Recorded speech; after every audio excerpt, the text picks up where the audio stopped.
Selamat berjumpa di Daya Nalar. Hari-hari ini merupakan hari yang spesial karena 10 Oktober 2025 merupakan Hari Kesehatan Jiwa Sedunia, dan kami memperingati bersama Rumah Sakit Ibnu Sina Kabupaten Gresik, khususnya dari Klinik Psikiatri dan Klinik Psikologi Klinis Rumah Sakit Ibnu Sina Gresik.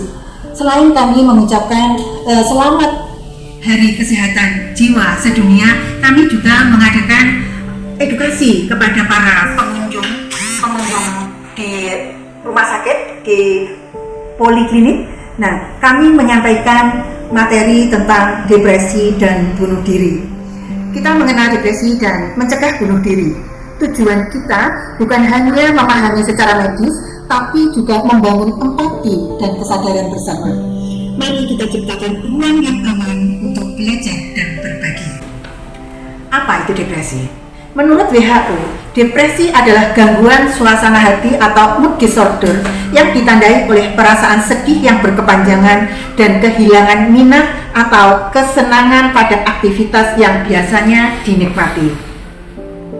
Kondisi ini memengaruhi perasaan, pikiran, dan perilaku, serta dapat menyebabkan berbagai masalah emosional dan fisik yang mengganggu kehidupan sehari-hari.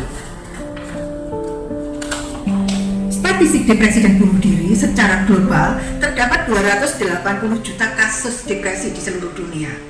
Adapun di Indonesia, 6,1% populasi dewasa. Angka bunuh diri terdapat 700.000 kasus per tahun.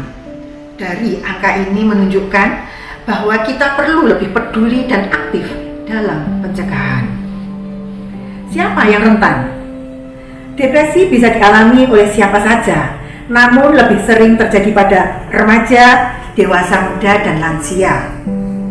Perempuan cenderung lebih rentan, meskipun laki-laki seringkali tidak terdeteksi karena stigma. Faktor sosial, ekonomi, dan budaya juga berperan besar dalam risiko seseorang mengalami depresi. Gejala depresi bisa muncul dalam berbagai bentuk. Secara emosional, seseorang bisa merasa putus asa, mudah marah, atau kehilangan minat. Sedangkan secara fisik bisa muncul gangguan tidur, kelelahan, dan perubahan nafsu makan. Secara kognitif, sulit konsentrasi dan muncul pikiran negatif. Mengenali gejala ini adalah langkah awal yang sangat penting. Depresi disebabkan oleh berbagai penyebab. Secara biologis, bisa karena ketidakseimbangan kimia otak. Secara psikologis, bisa dipicu oleh trauma atau pola pikir negatif. Sedangkan secara sosial, tekanan hidup, isolasi, atau kehilangan bisa menjadi pemicu. Pendekatan yang holistik sangat penting dalam memahami dan menangani depresi. Cara menangani depresi. Depresi bisa ditangani dengan berbagai cara. Pertama, dengan psikoterapi seperti CBT, Cognitive Behavior Therapy, sangat efektif. Obat antidepresan juga bisa membantu menyeimbangkan kimia otak. Dukungan sosial, olahraga, dan pola hidup sehat juga berperan besar. Yang terpenting, penanganan harus disesuaikan dengan kebutuhan individu. Bantuan profesional. Bantuan profesional sangat diperlukan jika gejala berlangsung lebih dari 2 minggu, mengganggu aktivitas harian, atau muncul pikiran yang menyakiti diri. Jangan menunggu sampai parah. Konselor, psikolog, dan psikiater adalah mitra yang bisa membantu kita pulih. Cara deteksi dini bunuh diri.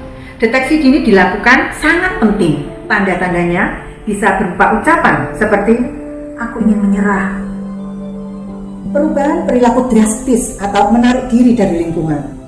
Keluarga dan teman memiliki peran besar dalam mengenali dan merespon tanda-tanda ini. Jangan abaikan sinyal-sinyal kecil. Cara mencegah bunuh diri.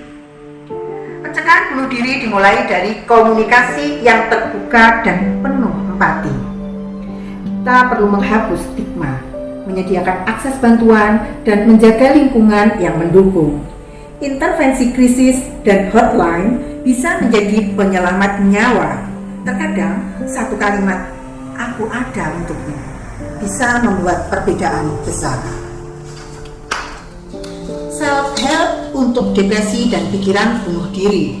Selain bantuan profesional, ada banyak cara untuk membantu diri sendiri. Menulis jurnal, meditasi, olahraga, dan menjaga rutinitas harian bisa membantu menstabilkan emosi. Menyusun tujuan kecil dan merayakan pencapaian harian juga bisa membangun harapan. Ingat, pemulihan adalah proses, bukan perlombaan.